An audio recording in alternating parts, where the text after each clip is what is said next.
once they paid it off, it still affects their credit. It could be a paid judgment. It's still going to ruin your credit, even though it's people, well, I paid it. It still shows up as a paid judgment, but you don't want it there, period. That's correct. See, for example, here's the kicker.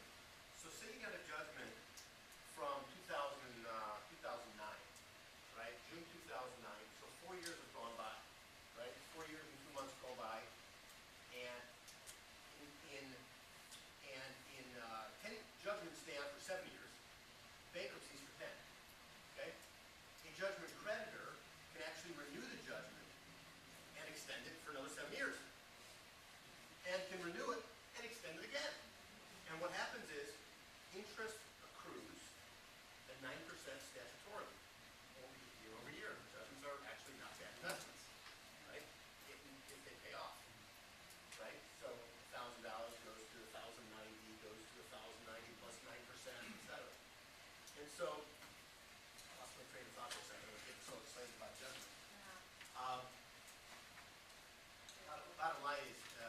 Bottom line about it is, if there is a judgment, you want to ultimately negotiate it with the judgment creditor, and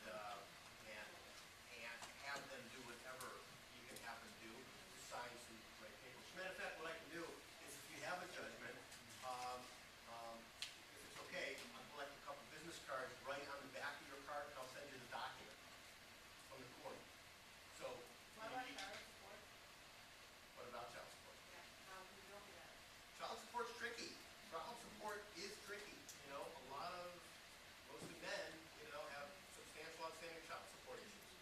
And child support in Southern California and in San Diego that I have a couple experiences with, they're extremely aggressive.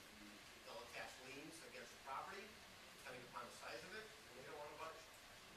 Association fees? That's a city. Have you ever deal with the timeshare? Sure. Pain in the butt. You own a timeshare? She has a church. Okay. They have a timeshare. They need to work on. In what country?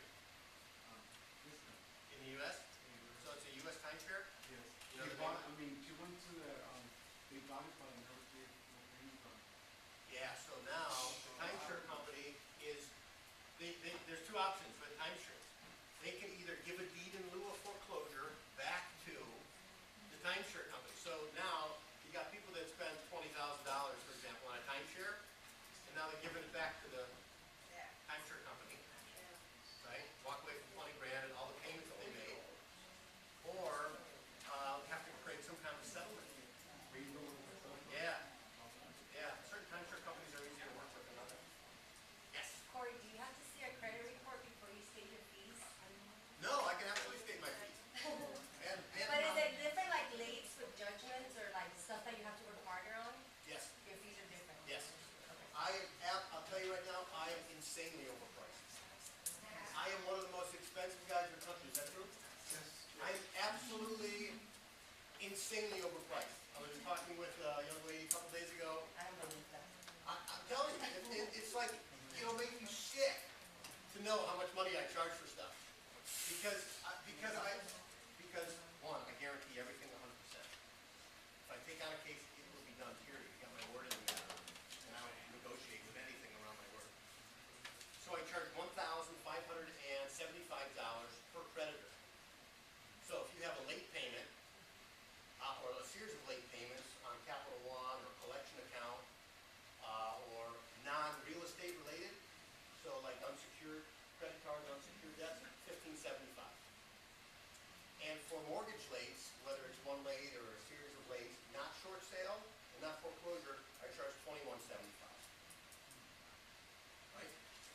And on foreclosure removals, if I can actually, if it's the right creditor and I charge $6,900 for removal of foreclosure. How much? Almost $7,000. Sick. Sick. It's sick, but here's the thing. Here's the thing about it. So now, here's the thing. How many people do you know personally that want to get back in buying real estate, but they can't? So if you could take them, all the people that you know, who talked to Alma, right? He talked about the people that you know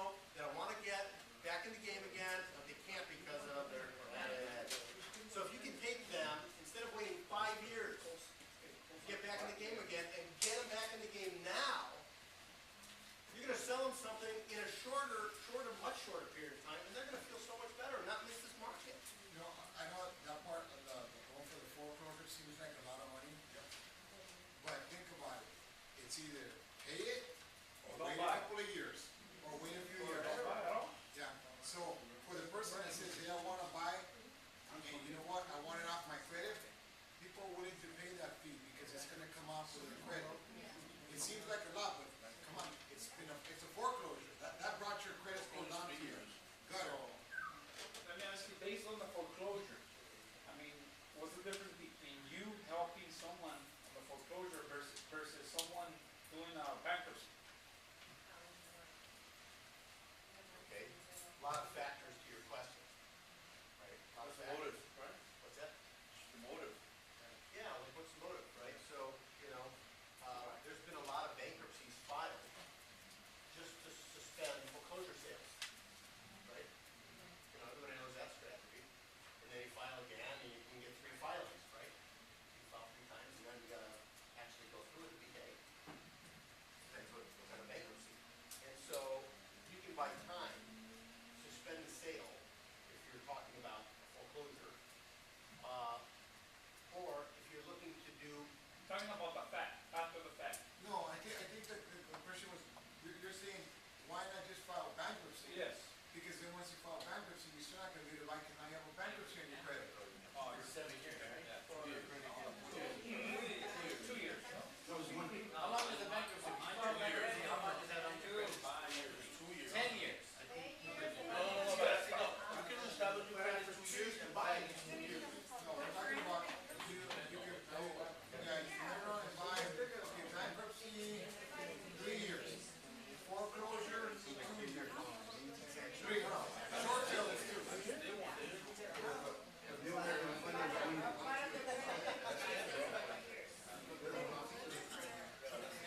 I think, this question, why not just file bankruptcy instead of sitting there paying the 6,100?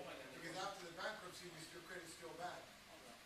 well, So- exactly, and, and here's, it's interesting, so the question was a good question, had a lot of fur to it, and then you know, work through. So the credit reporting agencies, Experian, Equifax, and TransUnion, and banks still have not yet figured out that there's something different between a foreclosure and a short sale. Completely different, but from a credit perspective, it's exactly the same. It's horrible. It's horrible. So if you do a short sale on $1 million house and your client was never late, it's still going to show up as a M9, which means mortgage, 9, which means poor credit. Messed up because it went through a short sale. It got coded in the bank as a short sale. And so now it's got to get completely unwound. It's so screwy. But the points are different, for sure the point goes down A lot more. more than. Another 50. The answer? Okay. What? Yes. Yes. Okay, so she asked, what was the question? She asked a question, what can you do about being late on student loans? Okay, so do you know the name of the student loan company? Perfect, great. I know the head attorney at Sally Mae, student loan department, really nice guy.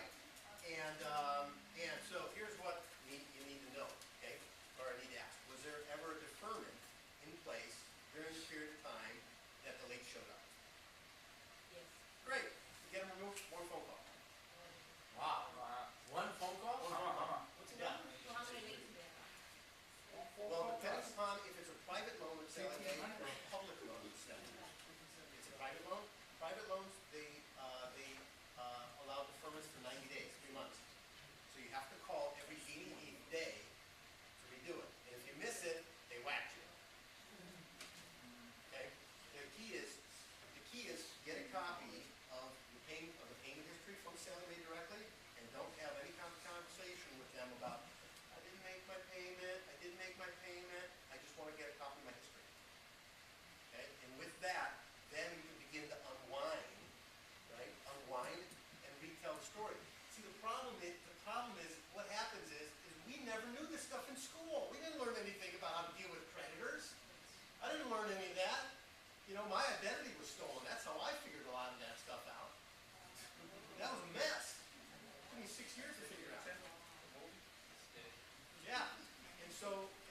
so we say all the wrong things to the credit companies because we want to be nice people, we want to be trustworthy, and we want to be good people. Forget it. They're not actually on our team. Okay? It's you and it's them. And there's a very clear delineation. So when you talk to them, speak to them from a place of, they'll say, well, can I get your name and address, social security number, and of course, get all that stuff. So what happened? How can we help you? Well, I would like to get, most people would say, I want to talk about my late payment that was late. Okay, blah, blah, blah. I can see, yeah, you were late. Great, you already started. It's like, okay, great. Well, I'm not calling regarding that. I actually want to get a copy of my history. Okay? And then when you get a copy of your history, you can actually begin to understand how the whole thing happened. Because when you compartmentalize, a lot of us have gone through some kind of horrific financial something. Maybe we lost a job, maybe we lost somebody in our life that was a primary income earner, whatever it may be. We got into some temporary downturn. And now we're coming out of that downturn. But in this period of time, maybe we didn't handle stuff that we would have liked to have handled. But before that, we were awesome. After that, we were awesome. But during this period of time, we weren't. Right? And so by being able to compartmentalize the situation, we can actually turn it around. Because we look at who the person is, what their payment history was before, the credibility of the person, not were they late, yes or no, we know they were late, right? But we want to deal with the life circumstances. And what we were talking about before was that what is really black and white in life? Nothing. What's really black and white? Okay, you got X amount of dollars in the bank, you're either pregnant or you're not, you weigh X amount of dollars, or you got X amount of dollars, or you don't, those are black and white. But people and emotions are not black and white. So we look at turning around the derogatory credit based upon circumstances. How we resolve that was all in the world of what were the circumstances. It was fine before something happened, and you got to talk about it. Yes, sir. So Corey, one of the first things you said is that credit bureaus are incredibly slow to act. Yes. So explain to me how in 16 days you're able to raise this and it affects your credit report. Perfect. Work with the credit agency. We work, it's like if there's a giant gorilla in the room, I don't want to fight it. Right? Oh, we want to work around it, crawl under its legs, move around. Okay. So we're going to work with the creditor. Every one of these documents is directly from a creditor. So if you look at it like an analogy of a football game, Okay. so the credit bureaus, they report on the game, right? They're the referee.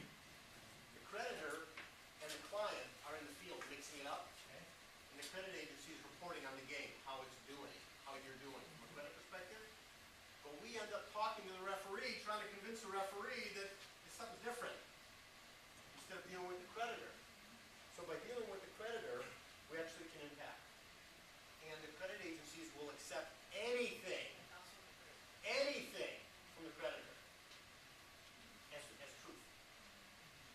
Right? They verify it and they go through a verification or rescore process to confirm its authenticity.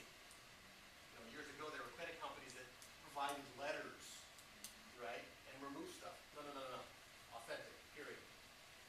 I'm a good-looking guy. I'm not interested in being some cellmate's friend by doing something against the law. So getting letters directly from the credit bureau is not the way to, or from the creditor is the only way to go. Right? Okay. Yes. So you can remove everything except in case.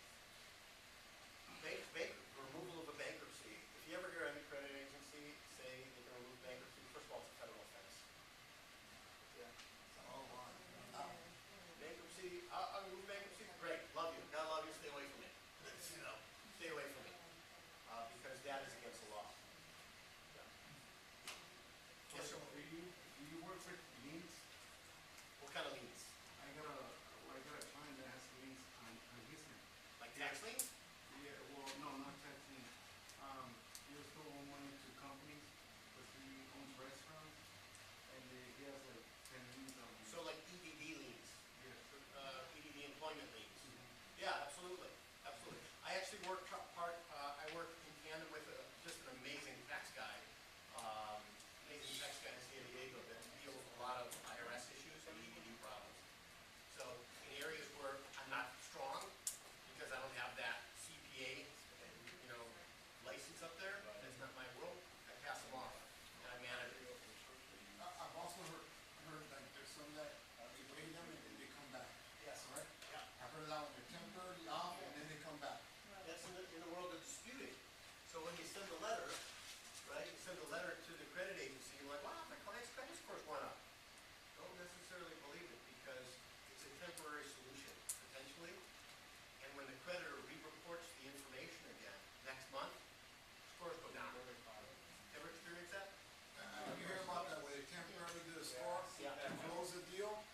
sometimes the deal doesn't close on time and the score went right back down and now you lost the deal again.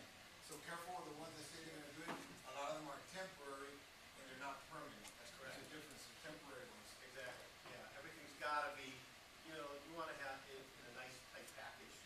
Alright, so let's say somebody wants to be like proactive about their credit score, and they say, I'm gonna buy in a year, but their credit, they're just building the credit. So what would you suggest would be the best way to build the credit? Or like, certain credit cards? Also on that, say for example, you have a credit limit of like 5,000, and you take something out of like 1,000. Does it matter if you pay off the first month the whole 1,000 that you spent, or do you have to pay like $250 or $50 to build that credit? Some people say no, you have to kind of spread it out and not just pay like the first month. Yeah. Well, I wanna know what the intention is, right? So if the intention is building long-term credit, you could build long-term credit in 2 weeks. Okay? I was born in '63. Okay? I have items on my credit report from 1957 to 1959. I should have brought a copy with me. It's crazy. Just to give you a sense of how wacky the system is, I have items on my credit before I was born, before my folks met. And how that is, and the value of that. So if this person that you're speaking about wants to actually take a year to build his credit, great. Wants to take a year to build his credit, God love him. You can actually get it done in 30 days By adding trade-in. by having trademarks.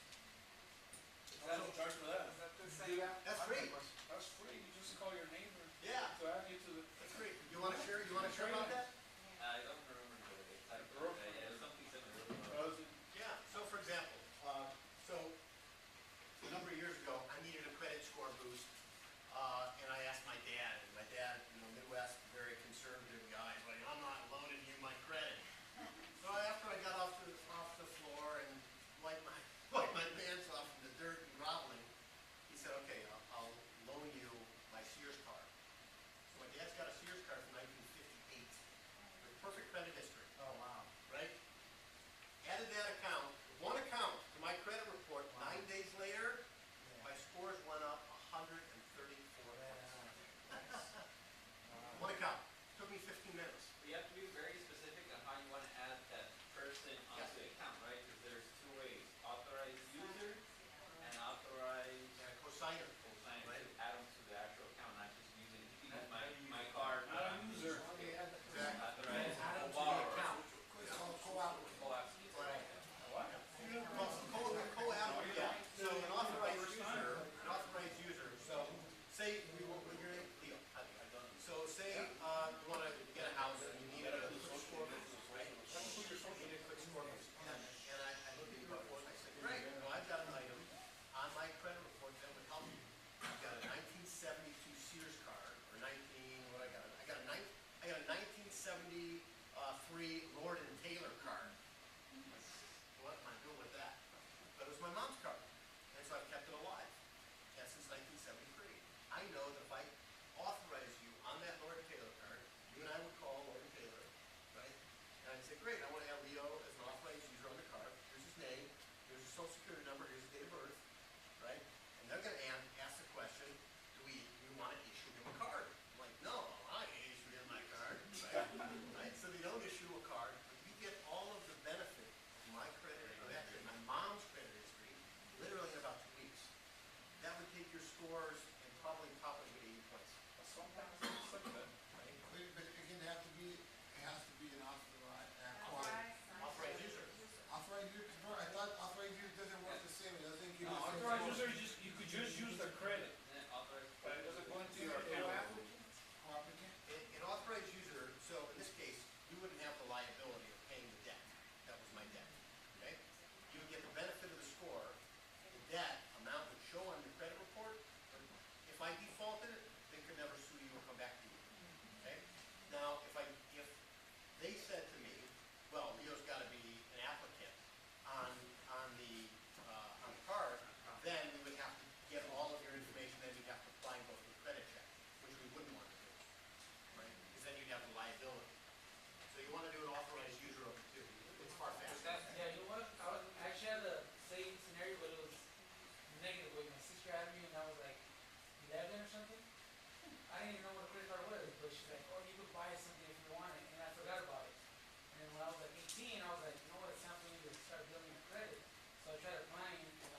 I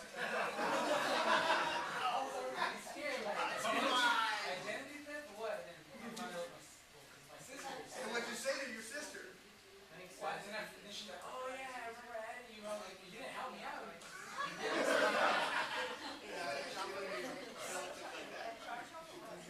don't know, Too much credit. I don't have enough credit or my FICO score is high enough, my FICO score isn't high enough, because now you add me so that I get the points. Yes. And it's for the short term, right? Because now I purchased my home, closed on my home, now it's my home. Yes. Now we take me off of your account, Sure. and I just go back to normal, now I'm reestablishing my own credit with my mortgage. Absolutely. Some people leave it on. You can choose to put it in. Now, like, example, on his case, it wasn't him. Can you go back and say, we're only the authorized user? Exactly. Now you're gonna go back to the people, say you're only the authorized user. That was That's what I did. And they did it right away. They took it off? Yeah, they took it off and then, got like one card and then that just. Stop. Good. How long did it take you to remove it?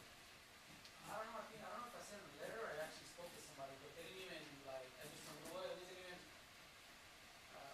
I don't know, I was like, well, at the time I wasn't even, I was 11, I wasn't even 18, so I didn't sign anything.